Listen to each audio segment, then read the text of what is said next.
Stellar Blade is not simply a sexy lady simulator. It's actually one of the most satisfying action games of its time. While the story didn't land for me and some parts feel rough, the combat absolutely carries the experience. I'm Vadd, and here in my review, I'll explain what works, what doesn't, and why you might want to pick this one up. The story is a pretty simple setup. Earth is ruined, survivors have fled the space. You'll play as Eve, a soldier sent to deal with the monsters that are roaming around the planet. Stellar Blade lands all the usual sci-fi beats. Early on, you'll meet survivors, and over time learn more of the truth behind the creatures. You'll be given basic missions to collect 4 cores from 4 major bosses. It's familiar, it's safe, it's easy to explain and understand. Here in Stellar Blade, the shortcoming here is the lack of real emotion. Eve, the main character, barely has a personality. We learn a few basic things about her, but nothing deeper. Her relationships never feel earned. Our core companions barely form any real bonds over the journey. The deepest connections you'll find are actually optional side missions, one with a robot and one with a singer. I think these lack of real emotional impacts makes the big reveals land really flat. I didn't feel much for the character or the world at large. Stellar Blade lives and dies by combat, and the combat is good. I think it actually borrows a lot from Sekiro. Enemies are going to launch into long combos. You're going to parry each swing, and these successful parries are going to break their balance, opening them up for huge damage. It feels really good and has some absolutely satisfying moments. The unblockable attacks are color-coded, giving you time to feel confident you're actually learning the combat systems. You'll be dodging, parrying, blocking, and blinking around, which is a short-range perfect dodge mechanic. These moves keep you moving and acting during the fights. They're easy to read and satisfying to master. Enemy variety is a strength here as well. There are a good number of unique variations and new opponents to move through.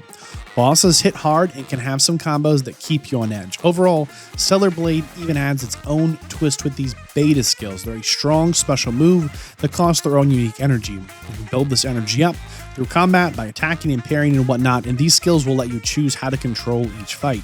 Some of them are for groups, some of them are better to burst down big targets, to break armor.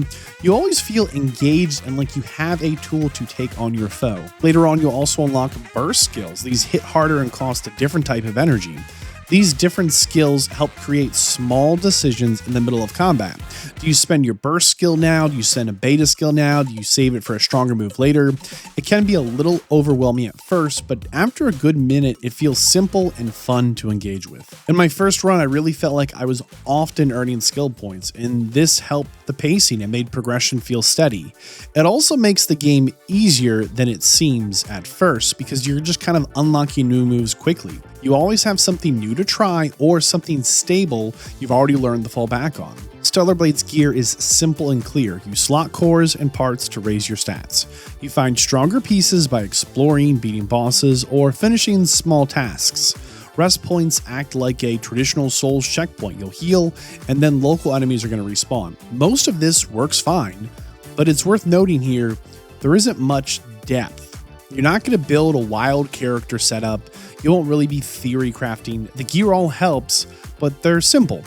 Most anything you slot will get the job done. The gear system isn't anything special. If you leave the main story missions to side quest, you'll mostly be returning to old zones on a fetch quest.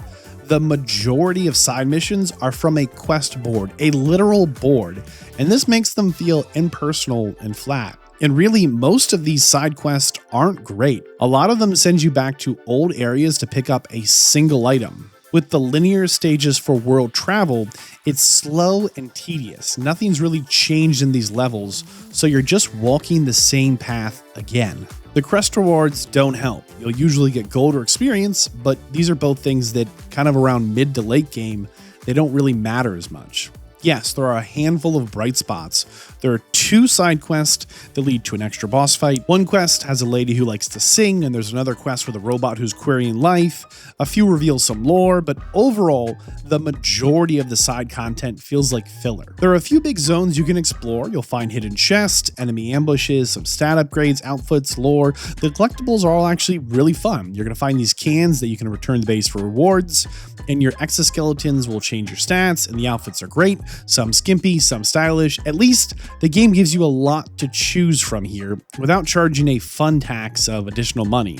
Exploration is simple, but I found myself enticed to clear the map before I moved on too far. There are times when you'll be exploring without your normal tools, and these sections can feel like a little bit of a horror show, a little bit of a light scariness to them. Other times you're in these big set pieces that just feel awesome. I think there's a good mix and a good variety to keep things fresh as you explore the levels. Listen, not everything works in exploration, and level design isn't always great. The platforming is the absolute weakest part here. The jumping can feel stiff, the climbing can feel awkward. Most of the game feels fair, not too hard, not too easy. The combats reward skill but doesn't punish you for learning. A handful of bosses are actually a different story. They spike in difficulty hard, especially as you get later into the game, and I think this is going to frustrate some players in a major way. Stellar Blade's value really depends on you. If you enjoy action-heavy games, those are really your favorite, I think you'll likely have a very good time here. There's no fun tax in battle passes or paid cosmetics, which I think is a strong positive. The outfits and extras are all earned in-game. If you care most about story and character depth, the value of Stellar Blade drops off. The writing is simple, and the majority of side quests really feel like filler, and once you finish the story, you do not have a lot of reasons to go back. Stellar Blade is a focused action game. Yes, it has some open zones, but it's not really a giant sandbox. The writing is simple, the characters don't really change or grow much. Value for money here is really going to depend on what you want. You need to know what you like here. Understand, on one hand, the combat makes the price feel fair, but the story or anything deeper makes it feel less so.